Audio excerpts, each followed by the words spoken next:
Pepa prase. Ovo je moj mlađi brat George. Ovo je mama prase. A ovo je tata prase. Pepa prase. Internacionalni dan. Pepa i drugari su u školici. Svi su se maskirali u razne zemlje. Danas je internacionalni dan. Praznik posvećen svim zemljama sveta. Divno! Ura! Pepa se maskirala u Francusku. Ja sam Francuska.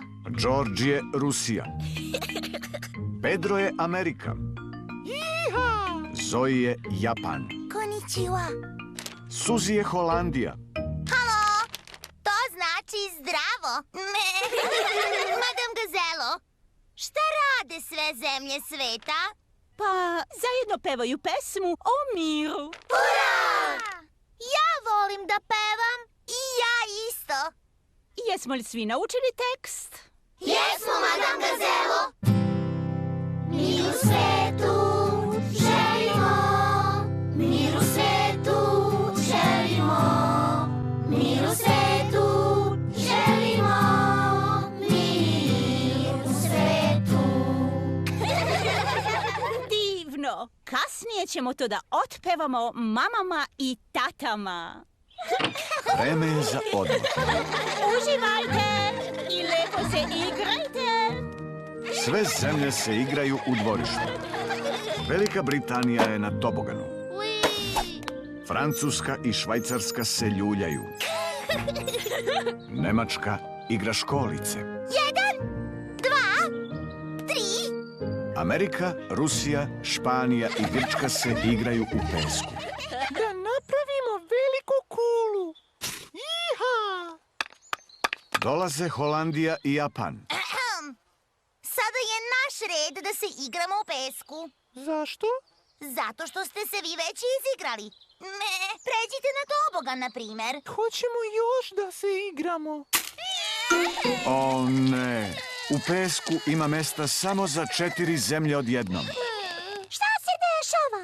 Ne daju nam da se igramo. Ali mi smo prvi došli. Da li to Suzi opet šefuje? George je prvi počeo. Pusti Georgea na miru. On je još mali. Dobro, da čujem u čemu je ovde problem, ha? Ne. Ali hoće da nas izbace iz peska. Nije tačno. Jeste tačno. George je prvi počeo, sam je znaš. O ne, sve zemlje sveta se ne igraju lepo zajedno. Mir u svetu želimo. O, šta se to čuje?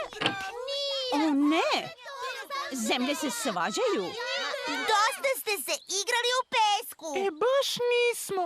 To nije fair. Prestanite! Suzi, ti svima govoriš šta da rade? Nije tačno. Deco, šta se ovde dešava? Amerika, Rusija, Španija i Grčka su okupirale pesak. Holandija opet šefuje. Ti šefuješ? Dosta je bilo. Zar mislite da se ovako ponašaju prave države? Pa, zar ne? Naravno da ne. Izvinite, Madam Gazelo. Zdravo! Stigli su roditelji. Kako ide internacionalni dan? Pa, nije loše. Odlično! Sjajno! Sad ćemo da vam otpevamo pesmu o miru. Mi u svetu želimo, mi u svetu želimo, mi u svetu želimo, mi u svetu. Kako je ovo divan primer zajedništva! Pepa i drugari vole da pevaju zajedno o skladu. Sve zemlje sveta vole da pevaju zajedno o skladu.